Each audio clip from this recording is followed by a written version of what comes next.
Dari jabatannya lalu dipindahkan ke pelayanan markas atau Yanmas Polda Jateng. Ia turut ditahan di rumah tahanan Polda hingga 8 Desember 2025. Kabid Humas Polda Jateng Kombes Artanto bilang pencopotan Basuki sebagai tindak lanjut atas temuan dugaan pelanggaran berat kode etik. Betul, AKBP Basuki dicopot sejak 21 November 2025 lalu. Jabatan yang kosong itu dihandle langsung oleh Dir Samapta. Kata Kabid Humas Polda Jateng, Kombes Artanto, seperti kami kutip dari kompas.com. Setelah ini lilin akan mati, teman-teman. Keluarga dosen Universitas 17 Agustus 1945 atau UNTAK Semarang mendesak polisi mengumumkan hasil penyelidikan, termasuk kejelasan ada tidaknya tindak pidana terkait kematian dosen Dwinanda Lincia Levi. Edi Pranoto dari tim advokasi UNTAK Semarang menyebut ada banyak potongan peristiwa yang belum bisa dijelaskan polisi.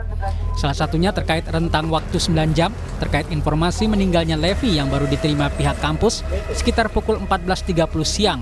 Padahal korban ditemukan tak bernyawa sekitar pukul 5.30 pagi.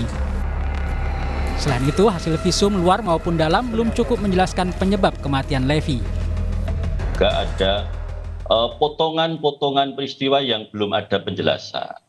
Misalnya yang paling mudah untuk dipahami dan harus dipertanyakan adalah yang kami pertanyakan adalah rentang waktu dari AKBP B yang kemudian kena patsus itu dari jam 05.30 sampai dengan kemudian Inavis datang, kemudian kami justru mendapat informasi dari pihak lain, bukan dari pihak yang berwenang. Ini bagian-bagian yang kemudian kami ditugaskan untuk itu, Mas.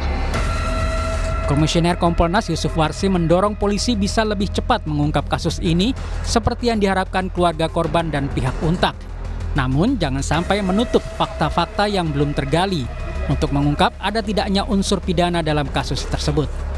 Ketikapun itu diterapkan, kalau faktanya tidak sesuai, ya berarti kan unsurnya tidak terpenuhi.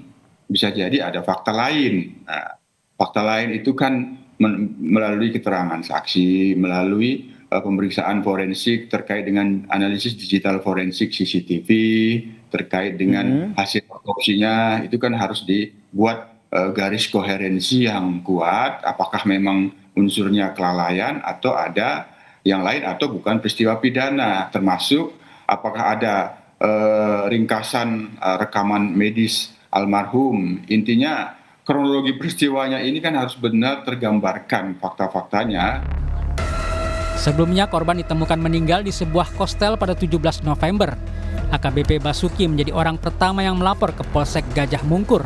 Meski belum ada kesimpulan pidana, Basuki sudah menerima sanksi penempatan khusus atau patsus selama 20 hari.